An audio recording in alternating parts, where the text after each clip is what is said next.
Hello అండి, egg parotta ఈరోజు morning బ్రేక్ఫాస్ట్గా ready చేశాను.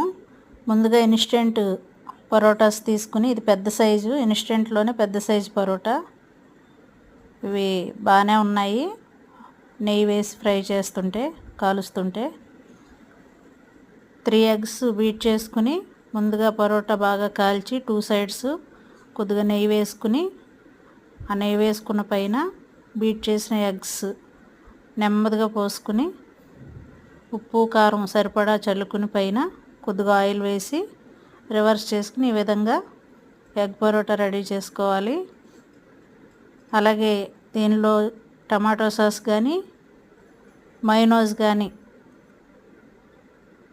కాంబినేషన్లో తింటే చాలా బాగుంటుంది. Thank you for watching. Thank you friends.